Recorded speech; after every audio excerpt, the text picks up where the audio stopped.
Was a baby swapped at birth? Could a queen's stepdaughter be a traitor? And what if a king's father plotted his demise? The air in Whitehall Palace hung thick with suspicion, a miasma of whispered rumors and furtive glances. It began, as these things often do, with a birth. A royal birth, to be precise, and one shrouded in an unsettling ambiguity. Mary Beatrice, Queen of England, a woman known for her quiet grace and devotion to her stepson, James, noticed a peculiar coolness emanating from her stepdaughter, Mary. A subtle shift in demeanor, a lack of interest in the infant prince presented to the world as James's heir. It wasn't a blatant hostility, not at first. More like a carefully constructed distance, a polite, almost brittle formality. "You have never once in your letters to me taken the least notice of my son," she penned, her elegant script betraying a growing unease. Several weeks later, after a stilted response, the Queen wrote again, "Even in this last letter, by the way you speak of my son, and the formal name you call him by, I am further confirmed in the thought I had before, that you have for him the least indifference." The Queen, a woman who had always prioritized her family, found herself increasingly bewildered by Mary's detachment. It was as if a vital thread had been severed, leaving a gaping hole in their relationship. James, ever observant, had frequently mentioned Mary in his correspondence, detailing her presence at court, her dutiful attendance at state events. Yet Mary's responses were consistently brief, impersonal, lacking any genuine engagement with her stepson. Then came the letters, filled with a chillingly precise skepticism.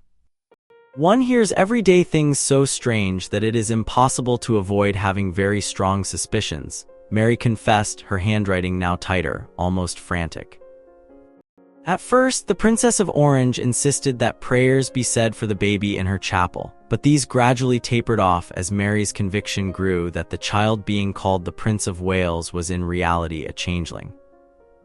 The word hung in the air, a dark, ancient accusation, a child swapped at birth, a phantom heir. The rumors, like insidious vines, began to creep through the court. Some historians, fueled by a potent blend of speculation and political maneuvering, suggested Mary had deliberately stayed away from the Queen's delivery chamber, lest she be called upon to verify the birth.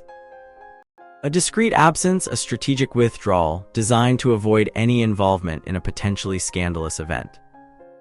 Others whispered that she'd been summoned only to be denied access, a deliberate snub orchestrated by a faction eager to undermine the legitimacy of the succession. Whatever the truth, Mary's doubts intensified. She wasn't alone. The Queen, too, succumbed to the creeping suspicion.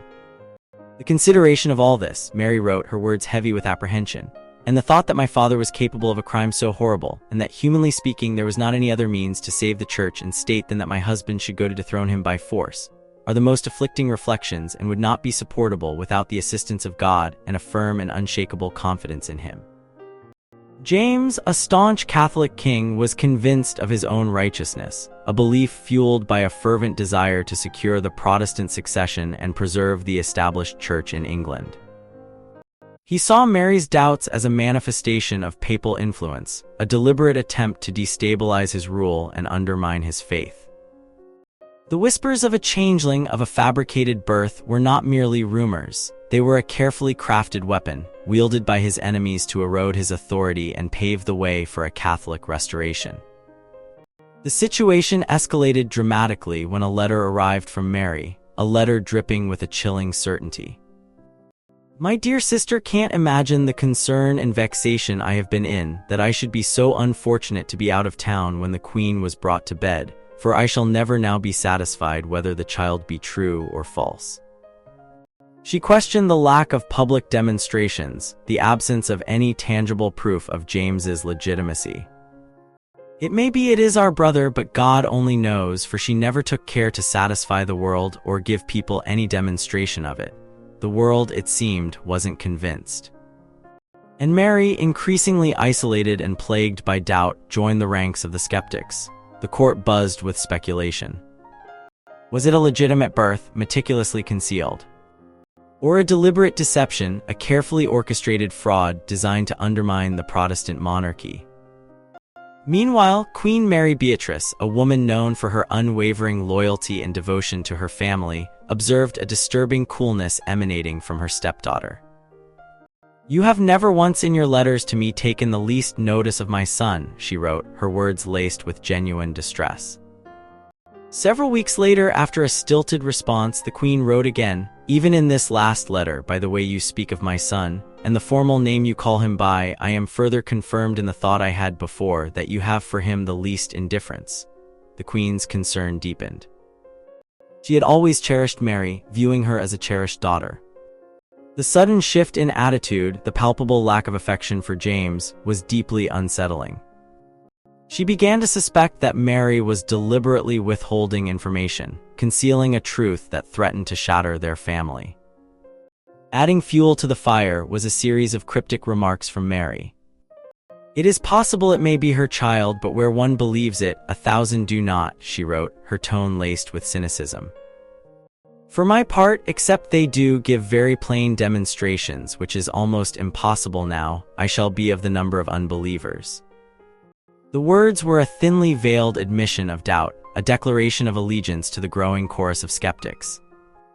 The situation reached a fever pitch when a group of leading nobles known as the Seven issued a secret invitation to William, Mary's husband and James's son-in-law, to invade England and restore the rule of law. William, a Protestant prince and the leader of the Dutch army, readily accepted the call. The stage was set for a revolution, a dramatic upheaval that would forever alter the course of English history. But the seeds of discontent had been sown long before the invitation arrived. The rumors of a fabricated birth, fueled by Mary's skepticism and the Queen's growing unease, had created a climate of suspicion and distrust. James, blinded by his religious convictions and his belief in his own divine right, failed to recognize the danger. He dismissed the rumors as malicious lies, orchestrated by his enemies to undermine his authority. James was shocked that anyone would believe him so wicked that he would debar my own daughters from the right of succeeding me, to give my kingdoms to a supposititious son, a contemporary observer noted. The king declared that he would rather die 1,000 deaths than do the least wrong to any of my children.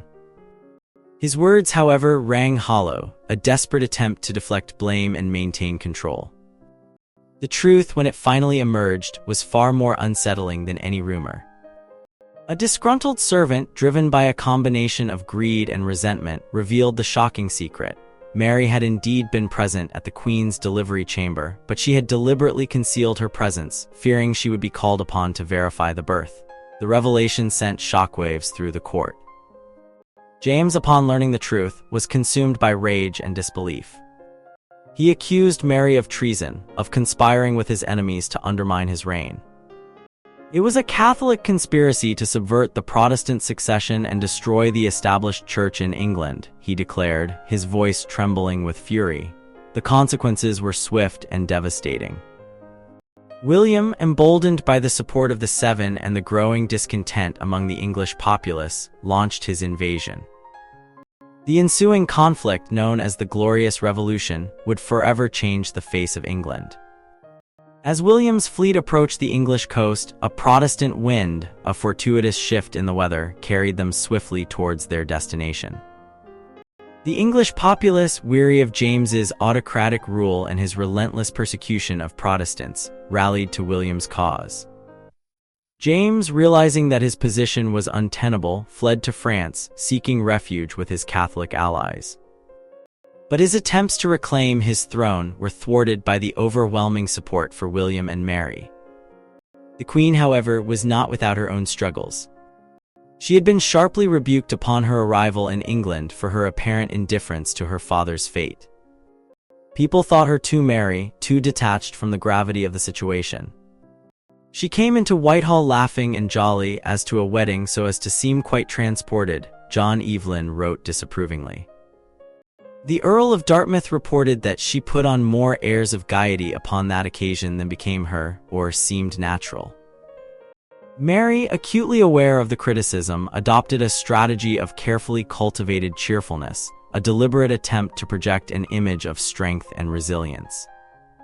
But beneath the surface, she was haunted by the specter of her deposed father, consumed by guilt and regret. I easily believe you are embarrassed how to write me, now that the unjust design of the Prince of Orange's invading me is so public, she wrote to Mary, her tone tinged with sadness.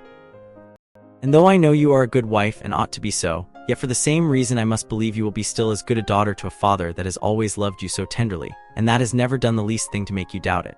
I shall say no more, and believe you very uneasy all this time, for the concern you must have for a husband and a father. You shall still find me kind to you if you desire it.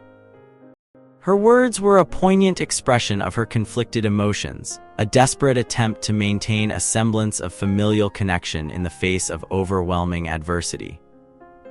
The deposed king, meanwhile, remained fixated on the large weather vane that stood atop the banqueting house of Whitehall Palace, waiting for the dreaded west wind that would signal the arrival of William's forces.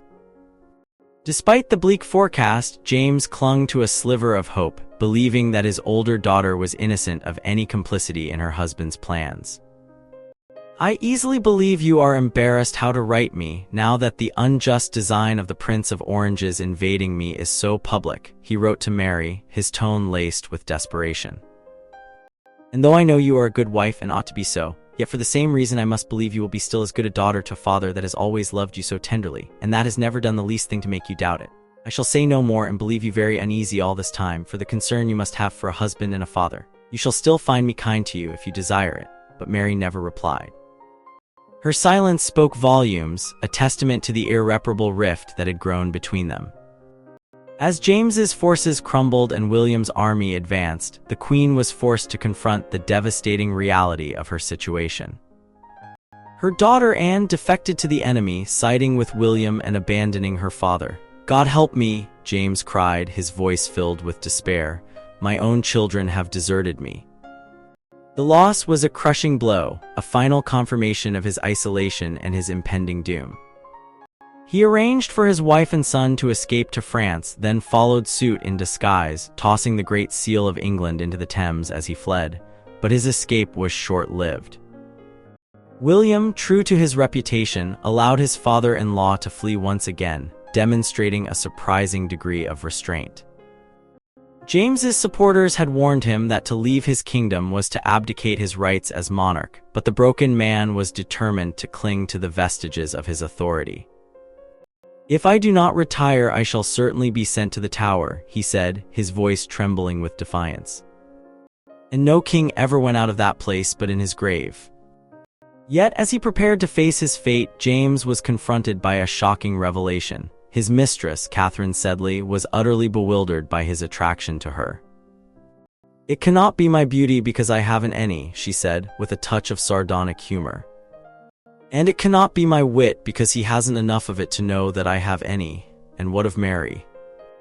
She remained steadfast in her support of William, a loyal consort and a devoted queen. But the shadow of her father's betrayal lingered, a constant reminder of the tumultuous events that had shaped her life. As William III and Mary II ascended the throne, they inherited a kingdom fractured by religious divisions and political intrigue. They faced daunting challenges, including the ongoing threat of Catholic rebellion and the need to establish a stable and prosperous government. Yet they persevered, guided by their unwavering commitment to justice, their deep affection for each other, and their determination to secure the Protestant succession. Was the birth a fraud? Was Mary complicit in a conspiracy to undermine her father's reign?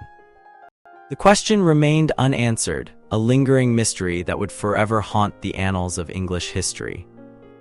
But one thing was certain: the events surrounding the birth of the Prince of Wales had irrevocably altered the course of England, ushering in a new era of political and religious upheaval. And so the story ends, leaving us to ponder the enduring power of suspicion, the fragility of trust, and the enduring legacy of a birth shrouded in doubt.